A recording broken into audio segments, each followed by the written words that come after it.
तभी सावित्री और रामप्रसाद दरवाजे पर आए। उनके चेहरे पर खुशी की लहर थी। अर्जुन बेटा, आ गया तू आखिरकार। कितना वेट किया मैंने, बार बार दरवाजे पर आकर देख रही थी कि आया कि नहीं। बता भी नहीं सकती कि कितना अच्छा लग रहा है तुझे देखकर। 6 महीने, पूरे 6 महीने हो गए थे तुझे देखे हुए। फोन पर तो बात होती थी, लेकिन वो बात कहाँ होती है। सामने देखने का जो सुख है वो तो अलग ही है। माँ, मुझे भी बहुत अच्छा लग रहा है घर आकर। शहर में कितना भी अच्छा हो, लेकिन घर की बात ही अलग है। और बाबूजी, आप कैसे हैं? सब ठीक है ना? खेती बाड़ी सब ठीक चल रही है? हाँ बेटा, सब ठीक है। तू आ गया, बस यही बहुत है। और ये राधा है? हाँ बाबूजी, ये राधा है, मेरी पत्नी। राधा, ये मेरे बाबूजी हैं और ये मेरी माँ। नमस्ते बाबूजी।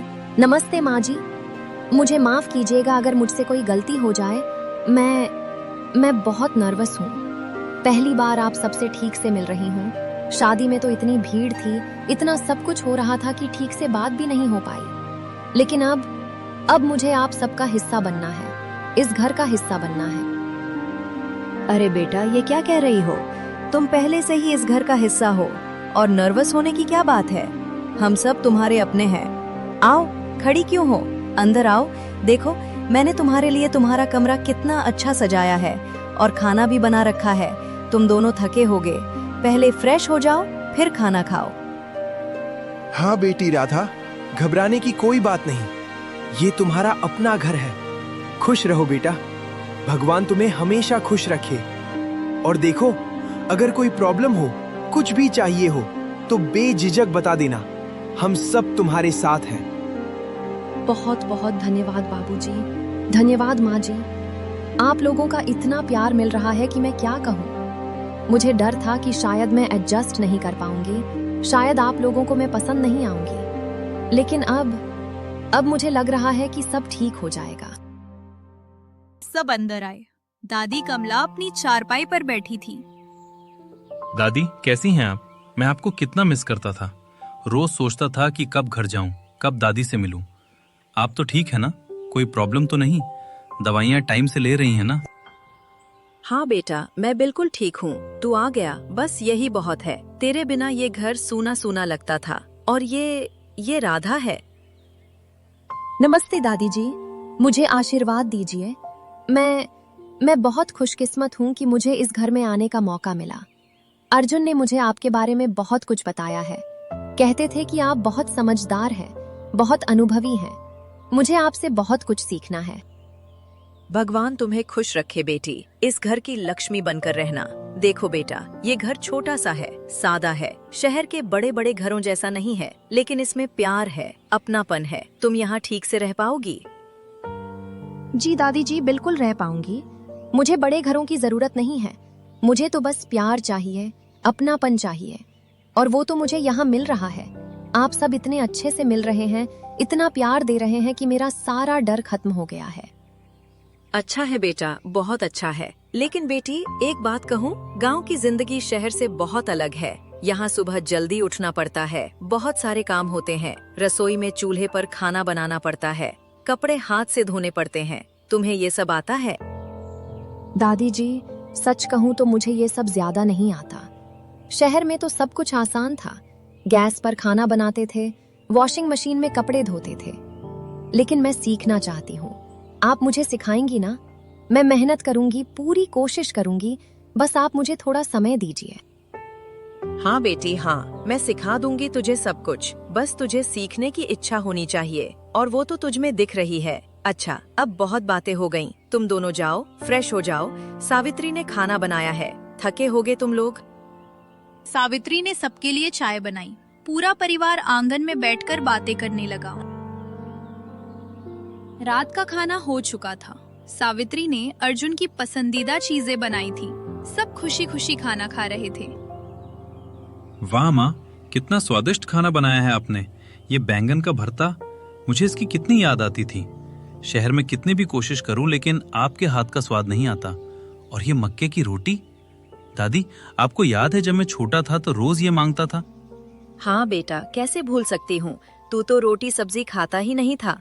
बस मक्के की रोटी और गुड़ मांगता था। तेरी माँ कहती थी कि बेटा दाल चावल भी खा लो, लेकिन तू मानता कहाँ था। अभी भी नहीं माना है इसने। देखो, आज भी सबसे ज्यादा मक्के की रोटी ही खा रहा है।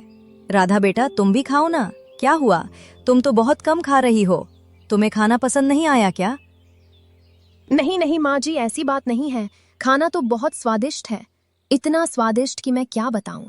मैंने कभी इतना अच्छा बैंगन का भरता नहीं खाया, लेकिन मेरा पेट भर गया है। मैं ज्यादा नहीं खाती डिनर में। भाभी, आपको ये गांव का खाना कैसा लग रहा है? शहर के खाने से अलग है ना? हाँ प्रिया, बिल्कुल अलग है, लेकिन बहुत अच्छा है। शहर में तो हम आउटसाइड खाना ज्यादा खाते थे, पिज्जा, बर्गर, चाइनीज। लेकिन ये देसी खाना, इसमें अपना ही टेस्ट है, अपना ही प्यार है। माँ जी ने इतने प्यार से बनाया है, हर चीज में उनकी मेहनत दिख रही है। बेटा राधा, तुम्हें यहाँ कोई प्रॉब्लम तो नहीं हो रही ना? कमरा ठीक है? कुछ चाहिए तो बता देना। नहीं बाबूजी, बिल्कुल भी नहीं। सब कुछ बहुत अच्छा है, कमरा भी बहुत अच्छा है। माँ जी ने कितनी मेहनत की है सजाने में। नए पर्दे लगाए हैं, नई बेडशीट लगाई है, सब कुछ इतना साफ सुथरा है, मुझे बहुत अच्छा लग रहा है। अच्छा बेटा, ये बताओ, तुम कब से टीचर हो? मेरा मतलब है, तुमने पढ़ाई कब खत्म की, फिर नौकरी कैसे मिली? दादी जी, मैंने बीएड किया है, उसके बाद एक स्कूल में अप्लाई किया था, वहाँ मुझे जॉब मिल गई। अभी 2 साल हो गए हैं मुझे पढ़ाते हुए। मुझे बच्चों के साथ काम करना बहुत पसंद है। वो इतने इनोसेंट होते हैं, इतने क्यूरियस होते हैं। जब वो कुछ नया सीखते हैं और उनकी आंखों में वो चमक आती है, तो मुझे बहुत अच्छा लगता है। वाह भाभी, तो आप बच्चों को क्या पढ़ाती हैं? मैं इंग्लिश और सोशल स्टडीज पढ़ाती हूँ, क्लास 3 और 4 के बच्चों को। बहुत क्यूट हैं वो सब। हर रोज कुछ ना कुछ नया करते हैं, कुछ ना कुछ मजेदार सवाल पूछते हैं। माँ, राधा बहुत अच्छी टीचर है। स्कूल में सबको पसंद है। बच्चे तो उसे बहुत प्यार करते हैं। बहुत अच्छा बेटा, पढ़ाना बहुत नोबल प्रोफेशन है। भगवान ने तुम्हें ये टैलेंट दिया है, इसका अच्छा उपयोग करो।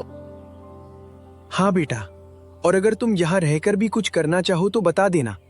गांव में भी एक स्कूल है, वहाँ अगर तुम पढ़ाना चाहो तो हम बात कर सकते हैं। सच बाबूजी?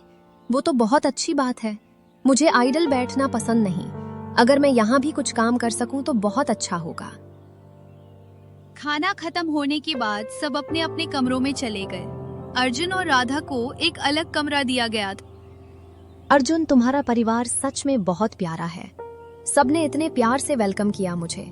मैं सोच रही थी कि शायद मुझे एक्सेप्ट नहीं करेंगे, शायद मुझे आउटसाइडर समझेंगे, लेकिन नहीं, सबने मुझे अपना बना लिया। माँ जी तो इतनी स्वीट है, बाबूजी इतने अंडरस्टैंडिंग है, और प्रिया, वो तो बिल्कुल मेरी छोटी बहन जैसी है। देखा, मैंने कहा था ना कि सब तुम्हें प्यार करेंगे। तुम बेकार में चिंता कर रही थी। और दादी, उनके बारे में क्या सोचती हो? दादी थोड़ी स्ट्रिक्ट लग रही हैं, लेकिन मुझे लगता है कि वो अच्छी हैं। उन्होंने जो बातें कही वो सही कही। गांव की जिंदगी अलग है और मुझे सीखना पड़ेगा। मैं बस यही चाहती हूँ कि मैं उनकी एक्सपेक्टेशंस पर खरी उतर सकूं। तुम जरूर उतरोगी, बस ट्राई करो, बाकी सब अपने आप हो जाएगा। और देखो राधा, अगर कभी कोई प्रॉब्लम हो, अगर कुछ समझ ना आए तो मुझे बता देना। मैं हूं ना तुम्हारे साथ, हम मिलकर सब हैंडल करेंगे। हाँ, मुझे पता है तुम हो, इसलिए मुझे हिम्मत है, वरना शायद मैं इतनी ब्रेव नहीं हो पाती। दूसरे कमरे में सावित्री और रामप्रसाद भी बात कर रहे थे। देखा आपने, बहू कितनी अच्छी है, इतनी सीधी सादी, इतनी विनम्र। मुझे तो बहुत पसंद आई। और देखिए कैसे सबसे प्यार से बात कर रही थी। कोई एटीट्यूड नहीं, कोई घमंड नहीं। अर्जुन ने सच में अच्छा चुनाव किया है। हाँ, मुझे भी अच्छी लगी। एजुकेटेड है, समझदार है और साथ ही हम्बल भी है। ऐसी बहू मिलना आजकल मुश्किल है। भगवान का शुक्र है कि सब ठीक हुआ। बस अब यही देखना है कि गांव की जिंदगी में कैसे एडजस्ट करती है। शहर में तो सब कुछ अलग होता है ना, यहाँ तो बहुत मेहनत करनी पड़ती है। सुबह जल्दी उठना, घर का सारा काम, रसोई, सब कुछ। मुझे बस यही डर है कि कहीं उसे बहुत मुश्किल न लगे। तुम उसकी मदद करना, प्यार से समझाना और अम्मा को भी समझा देना कि राधा को थोड़ा समय दें। वो पुराने विचारों की हैं। कभी कभी थोड़ा सख्त हो जाती हैं, लेकिन दिल की अच्छी हैं। बस उन्हें समझाना पड़ता है। हाँ, मैं कोशिश करूंगी, लेकिन आप भी अम्मा से बात करिए। कभी कभी आपकी बात वो ज्यादा मानती हैं। उन्हें समझाइए कि राधा नई है, उसे सब सीखने में समय लगेगा। हमें धैर्य रखना होगा। ठीक है, मैं बात करूंगा, लेकिन तुम चिंता मत करो, सब ठीक हो जाएगा। देखना, कुछ ही दिनों में राधा घर की हो जाएगी। अगली सुबह सूरज निकलने से पहले ही सावित्री उठ गई। सावित्री बेटी, राधा को भी जगा दो। बहू को पहले दिन से ही सब सिखाना शुरू करना चाहिए, नहीं तो बाद में आदत खराब हो जाती है। मैं तो कहती हूँ कि पहले दिन से ही डिसिप्लिन होना चाहिए। अम्मा, पहला दिन है ना, थोड़ा आराम कर लेने दीजिए। कल शहर से इतनी दूर आई है, थकी होगी, और वैसे भी उसे सब कुछ नया लग रहा होगा। धीरे धीरे सब सिखा देंगे। नहीं बेटी, मैं तेरी बात से अग्री नहीं करती। देख, अगर पहले दिन से ही ठीक नहीं बताएंगे तो बाद में बहुत मुश्किल हो जाती है। मेरे जमाने में तो सास पहले दिन से ही सब सिखाती थी और हम भी सीखते थे। आज की लड़कियां बहुत नाजुक हो गई हैं, छोटी छोटी बातों में परेशान हो जाती हैं। अम्मा, वो जमाना अलग था, आज का जमाना अलग है, और राधा को हम जबरदस्ती थोड़ी ना सिखाएंगे। वो खुद सीखना चाहती है। कल रात उसने खुद कहा था ना कि वो सब सीखना चाहती है। बस हमें थोड़ा पेशेंस रखना होगा। ठीक है, जैसी तेरी मर्जी, लेकिन मैं कहती हूँ कि बहुत लाड़ मत करना। बहुएं बिगड़ जाती हैं ज्यादा लाड़ से, फिर घर का काम करना नहीं चाहती, आराम करना चाहती हैं। सावित्री कुछ नहीं बोली। वो समझ रही थी कि दादी पुराने विचारों की हैं और उन्हें बदलना आसान नहीं। 8 बजे राधा उठी। उसने कमरे से बाहर झांका तो देखा कि दादी आंगन में बैठी हैं। उसे बुरा लगा कि वो इतनी देर से उठी। माँ जी, मुझे बहुत देर हो गई उठने में, मुझे माफ कर दीजिए। मैं सोच रही थी कि अलार्म लगा दूं, लेकिन कल की थकान से शायद गहरी नींद आ गई। आप मुझे जगा देती ना, मैं आपकी मदद करती। अरे कोई बात नहीं बेटा, पहला दिन है, थकी होगी। अब जल्दी से नहा कर आ जाओ, नाश्ता तैयार है। मैंने आलू के पराठे बनाए हैं, तुम्हें पसंद आएंगे। बेटी राधा, इधर आओ, मैं तुम्हें एक बात बताना चाहती हूँ। देखो, गांव में हम सुबह जल्दी उठते हैं, 5 बजे तक सब उठ जाते हैं। फिर घर का काम शुरू हो जाता है, आंगन साफ करना, तुलसी को पानी देना, रसोई का काम, बहुत सारे काम होते हैं। इसलिए मैं कहती हूँ कि कल से तुम भी जल्दी उठने की कोशिश करना। राधा को दादी की बात थोड़ी तीखी लगी, लेकिन उसने समझा कि दादी सही कह रही हैं। जी दादी जी, आप बिल्कुल सही कह रही हैं। मुझे सच में जल्दी उठना चाहिए था।